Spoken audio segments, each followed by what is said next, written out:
Hey guys, welcome back. Joe here with FST, again with my good buddy Isaac. We're working on the Ford Raptor body that we got from Proline that we're going to be slapping on the Traxxas Rustler that we have that we're working on. We left off in our last segment going over the masking procedure that we used as well as getting the trim worked out on the vehicle. Now we mentioned we're trying to do all the things that we want to pop out on the vehicle first, so that's why we started with the trim. So just to recap, we did all the ventilation on the top of the hood as well as near the windshield. We did all of our window trims all the way around. We did all of our wheel wells all the way around, as well as the front bumper and grille and a little stripe across the rear bumper. The original plan was to do stripes along the bed. My hand wasn't as steady as I had hoped for, so I went ahead and just went solid black. I think it's still going to look pretty good anyways, but that's where we're going to leave it.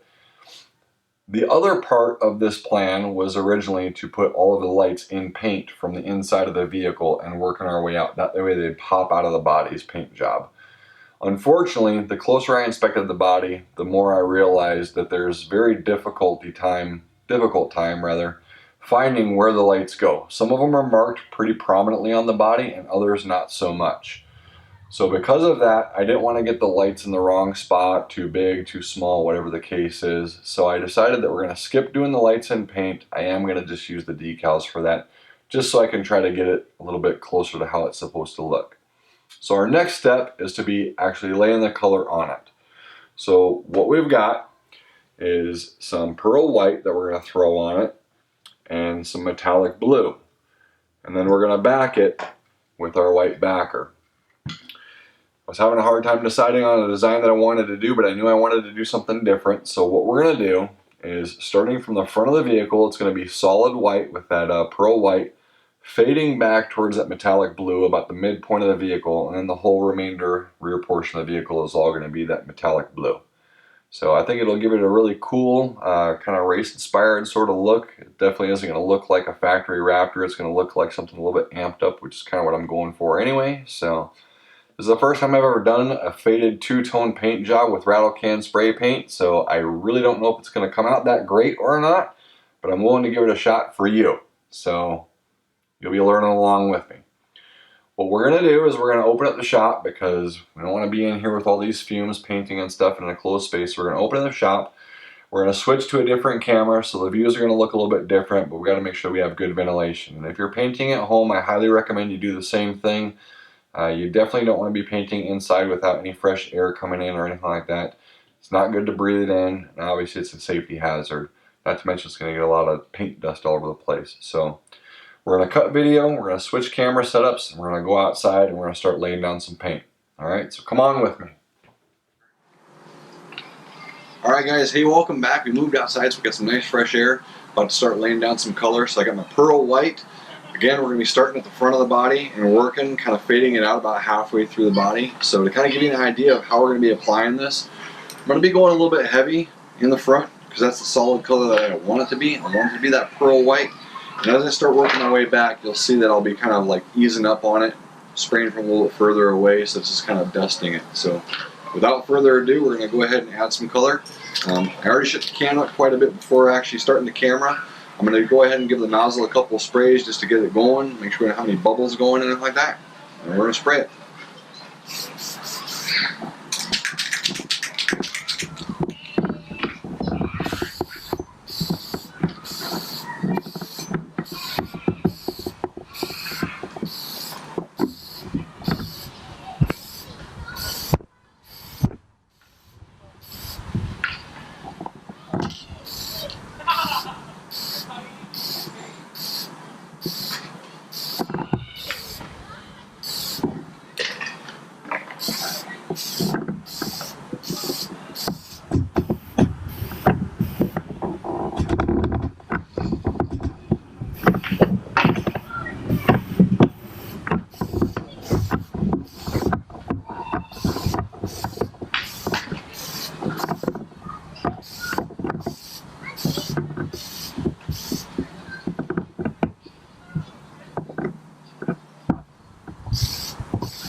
Alright, I think that's going to be good enough for our first coat. We're going to let it warm up and dry out, come back, add a little bit more to it, and then we'll start with the blue. So we'll see again in a little bit once it dries.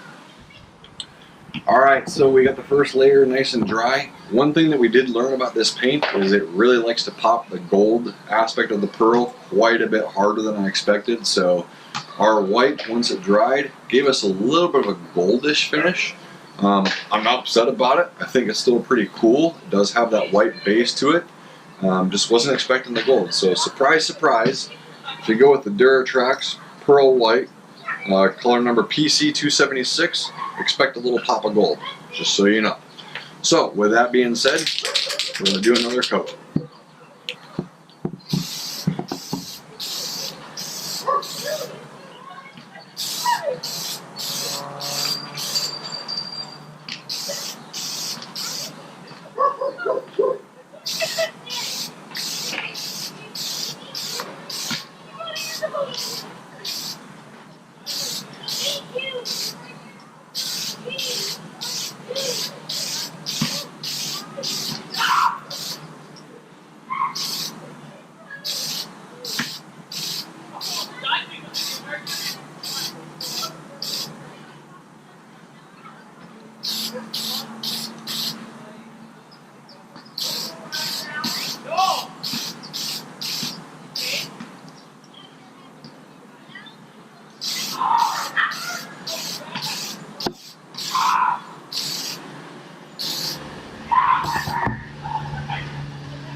Alright, we got two nice good coats on it.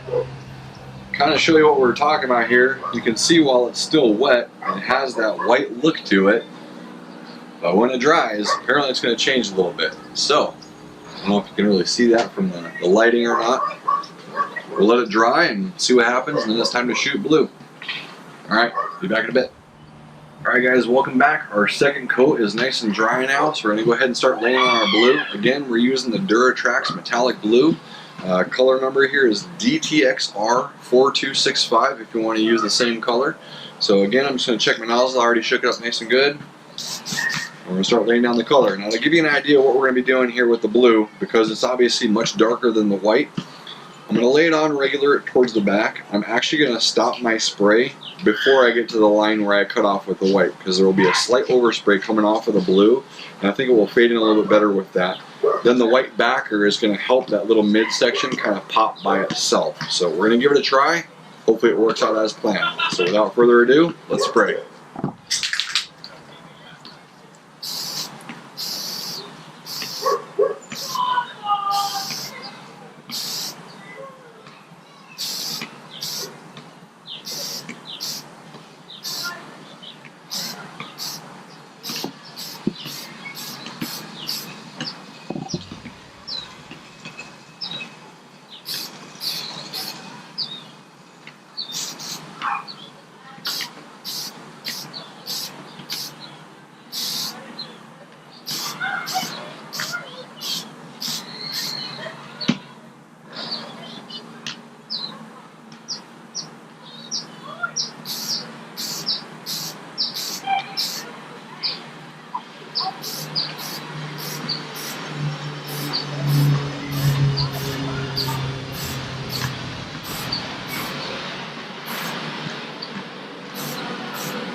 Alright, so our first coat is on nice and good, pretty evenly. Again, I hope you can see this. It's pretty easy to see here in the daylight. I know the camera might not show this very well, but I stopped my blue spray right around this mark right here. I stopped my white spray right around this mark right here. So this is kind of a dead space. That's where we're going to kind of get our blend, is right around this midsection of what would have been the back door on the car. I feel like once we hit it with the white backer, it should pop and show that blend pretty well. So we're going to let it dry, hit it with another coat, and then we're going to back it. So we'll see you again in a little bit. Alright, so our first coat of blue is nice and dry. Got a nice little matte finish on the inside. Once we peel off the protective layer on the outside, you'll see how glossy and shiny and sparkly it's going to be. We're ready to shoot our second coat of blue, and then shortly after that we're going to back it with a couple coats of our white. So, number 2 for the blue.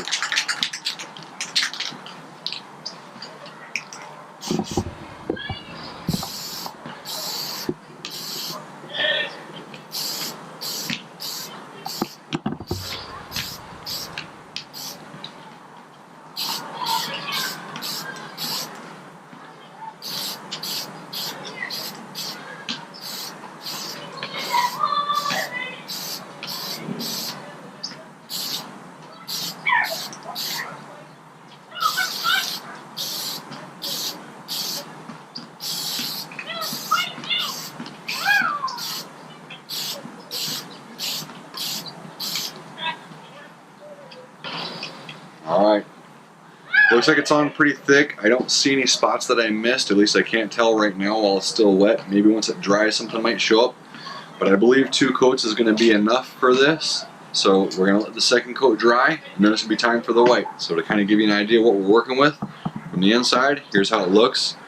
Interestingly enough, it's really easy to see with the naked human eye, but the green masking tape and where I had previously painted the black, you can really see that gold pop on the white. I'm not sure if you can catch that. We did confirm when we went inside without the sunlight kind of messing with our eyes a little bit. The truck is definitely white and blue. Just has a really weird pop, so we're gonna let it dry and then we're gonna back it and we'll be done. Alright, we'll see you soon. Alright guys, welcome back. So our blue second coat is dry. Now it's time to back it with some white. We're using the base cover coat DTX R4290, also from Duratrax.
Alright, there's our first coat of the base white just to help our color pop a little bit. Flipping the body over.